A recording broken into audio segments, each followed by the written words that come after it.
我々には発想すらできない名前の武器がモンハンには存在する。今回は一見、ふざけているようにも思えるユニークな武器たちを紹介していくぜ。これ、なんだったかしら。どうしたんだ？あ、マリサ。四つ見は銅の武器を見ているんだけど、名前の単語に聞き覚えがある気がするのよ。でも、なんだったのか思い出せなくって。ああ、四つ見は銅武器のネーミングは相撲に関連しているんだ。モンハンにはふざけた名前が付けられているユニークな名前の武器がたくさんあるんだが、四つ見は銅武器もその一つだぜ。あ、そうだわ、相撲だわ、すっきりした。気になってきたんだけど、他にはどんなユニークな名前があったの？ユニークな名前の武器はたくさんあるんだが、今回はその中から10種ほど紹介してやろうか。楽しみだわ。まずはネタ、擬音系の武器だ。まずはレイムが言っていた四つ見は銅武器だな。相撲って言われて一瞬で思い出したわ。そういえば、相撲中継とかで出てた単語だったなって。一覧にするとこうだ。四つ見は銅武器のほとんどが、相撲の決まり手の名前になっている。特に相撲にちなんだ内容だとネーミングが難しそうな狩猟笛に、引き落としという名前を付けたのは見事だと思ったぜ。音楽と相撲って関係なさそうだけど、ちゃんと決まり手からそれらしく名付けてあるのね。四つ見は銅自身も、張り手しながら突っ込んできたり、四股を踏むような攻撃もしてくるし、ぴったりのネーミングだと思うわ。でも、ほとんどってことは、決まり手じゃないのもあるの？唯一決まり手じゃないのは総中根だ。発想飛びは相撲の戦法のことで、横に飛んで相手の横や背後に回り込む戦法だぜ。総中根の動きにマッチした、良いネーミングだよな。ちゃんと意味合いまで考えてあるの、すごいわね。次はガムート武器だ。このように、どれもぶっ飛んだネーミングになっている。ユニークな名前の武器としてはかなり有名だな。一瞬、字面に圧倒されちゃったわ。巨獣と呼ばれるガムートらしい、圧のある名前だよな。これ、武器を使った時の擬音を表現しているのかしら。コンセプトはそうだろうな。なぜ、こんな一昔前のヤンキー漫画を思わせる表記なのかは謎だぜ。狩猟笛の、漁協、ブーオンオンオンオンが個人的にはお気に入りだ。スラッシュアックスの、漁港、ガシャンガキンと、チャージアックスの、魚礁、ガシャングルンも捨てがたいわね。変形させる時の音を表現してるんだろうけど、なんか癖になるネーミングだわ。音も武器の、魚猫、フシャーも、猫の威嚇の声を表現していていい感じだぜ。名前にするのそこ？って感じだけど、面白いわね。次は強化の度に文字が増える武器だぜ。まず紹介するのは初代シリーズから登場している天下無双刀シリーズだな。一覧にするとこうで、強化の度に天上天地と字が追加されていく。増えていく文字にちなんで、天上天下天地無双刀は点々々とも呼ばれるぜ。天下無双刀の時点で十分に強そうだけど、強化の度にもっと強そうな名前になっていってるわね。でもこれって、どのモンスターの素材で作るの？特定のモンスターの素材で作る武器じゃなくて、シリーズごとに素材が違うんだ。鉱石や牙だったり、近畿のモンスターの素材が必要になったりしたぜ。ワールドでは闘技大会のコインで生産と強化ができたぜ。いろんな意味で変わった武器なのね。性能はシリーズによってまちまちだったが、どの作品に登場した際も、高い攻撃力が特徴の無属性武器だったぜ。初登場時は太刀が存在しなかったから、体験の枠で登場していた。ものすごく強そうな名前なのに、性能はまちまちなのね。お次はポータブル2で初登場した白煙なぎだ。強化の度にどの文字が増えていくのが特徴だな。ジョジョのコラボ武器？いや、これはドドブランゴの素材で作る太刀だぜ。氷属性かつ会心率がついた貴重な武器だったな。あ、ドドブランゴだからドドね。にしても、よくこんな名前思いつくもんだわ。まったくだぜ。ちなみにポータブル2、セカンド G はドドドまでで、G がつく強化はあったが文字はこれ以上増えなかった。ドドドドはダブルクロスで追加されたんだぜ。いつかドドドドドが来たりするのかしらね。ドドブランゴが復活すればありそうだな。ちなみにドドブランゴには砂漠に生息するアシュがいて、その素材で作成する太刀はサエンナギゴゴゴだったぜ。擬音？それとも、ドドブランゴの語から取ったのかしら。次はフルフルの体験だ。一覧にするとこうだな。フルミナントブレードの前にフルミナントソードがあるぜ。フルミナントはセカンド G のみの登場だぜ。ライズは強化先がフルミナントブレードまでしかないのが残念だ。フルだからフルが増えていくのね。そういうことだな。言うまでもないが、この武器は雷属性の体験だぜ。上位互換の武器も存在するから唯一無二とは言えないが、凝った作りをした武器で楽しかったぜ。どんな風に凝っていたの？モンハンの武器にしては珍しく機械的な機構が組み込まれているんだ。雷エネルギーのタンクがあったり、抜刀と納刀の音がライトセーバーっぽかったりな。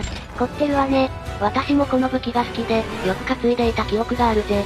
まあ、フルフルの皮を縫い合わせたような部分もあって、若干グロテスクだったけどな。他のモンスターの武器もやってることは変わらないけど、フルフルだとちょっとグロいわね。次はクルペッコの素材で作る弓だぜ。ドドブランゴの太刀と発想は同じで、今度はラの字が増えている。クルペッコ自体はトライから登場していたが、この武器はサードから登場した。トライには弓自体がなかったからな。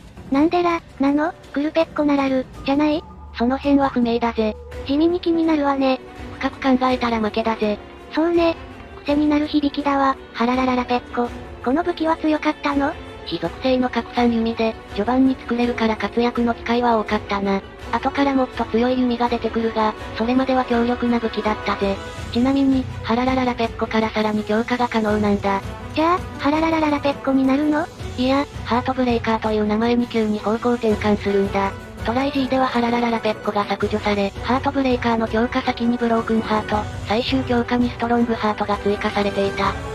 なんで急に？まあ、クルペッコらしいトリッキーな変化だよな。そういうことにしておくわ。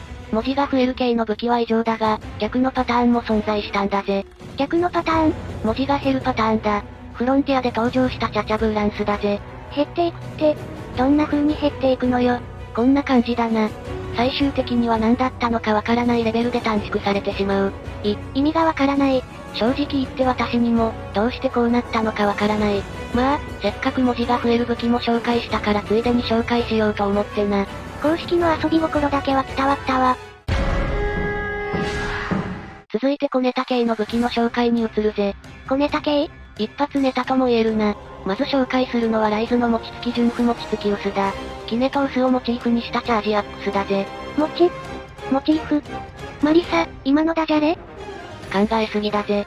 餅つき薄の武器種はチャージアックスだ。見た目がユニークで、剣はキネの形、盾は薄の形をしていて、薄の中には餅がちゃんと入っているぜ。実際に茶屋で使われていたキネトウスを材料にしているんだ。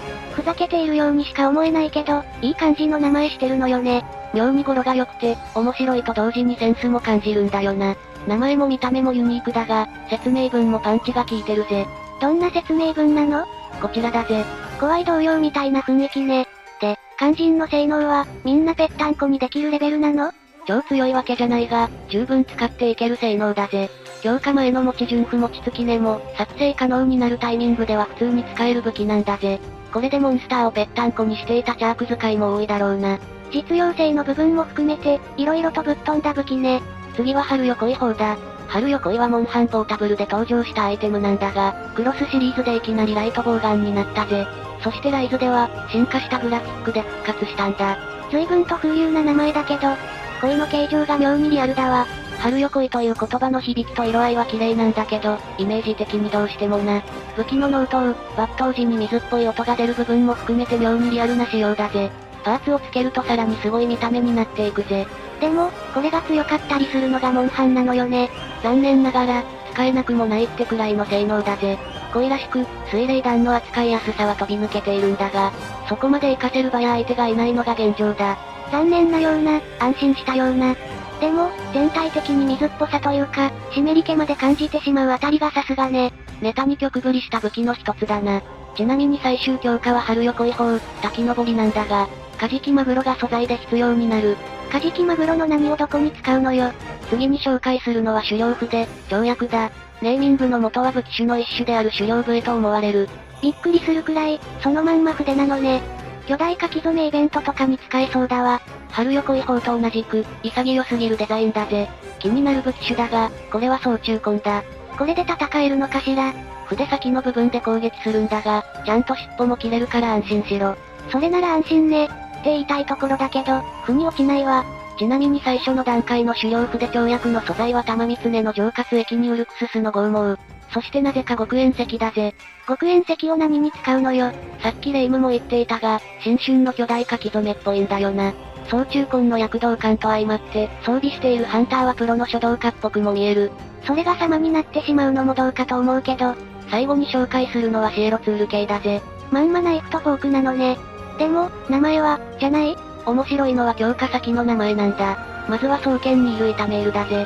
煮る、炒めるという調理方法にふさわしく、お玉とフライ返しの双剣だぜ。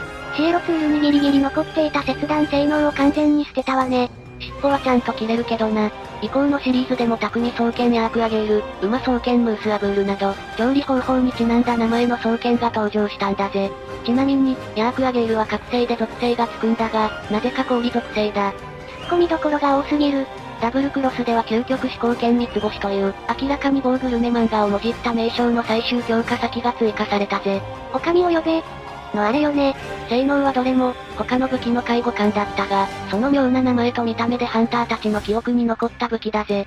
個人的には復活してほしいと思っている。まあでも、一回担いでみたくなる気持ちはわかるわ。ユニークな名前の武器は異常だぜ。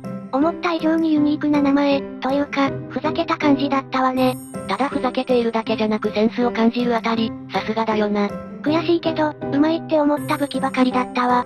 ライズでは、キネトース、筆など和風なものをモチーフにした武器が登場したが、今後もこういう武器は追加されるだろうな。餅つき薄や狩猟筆のさらなる強化もそうだが、どんなネーミングの面白武器が出てくるか、今から楽しみだぜ。レイムもこの機会に、何か作ってみたらどうだ？そうね。餅つき薄でも作ってみようかしら。知ってる武器、お気に入りの武器が紹介された人は高評価を。いろんな角度から武器を解説、紹介する動画も更新していくから、チャンネル登録もよろしくね。他にも好きだったユニークな名前の武器があったらコメントしていってくれよな。ご視聴、ありがとうございました。モンハンのクエスト名はセンスがあったり、かっこよかったりするものばかりだよな。だが、中には遊び心あふれるクエスト名も存在するんだぜ。ことわざや四字熟語が使われたクエスト名に、まさかあれが元ネタ、と驚いてしまうようなクエスト名。公式の遊び心に触れながら、たまにはゲーム以外の勉強もしてみないか？次回、歴代モンハンに存在したクエスト名の言葉遊びと元ネタ解説。ゆっくり見ていってね。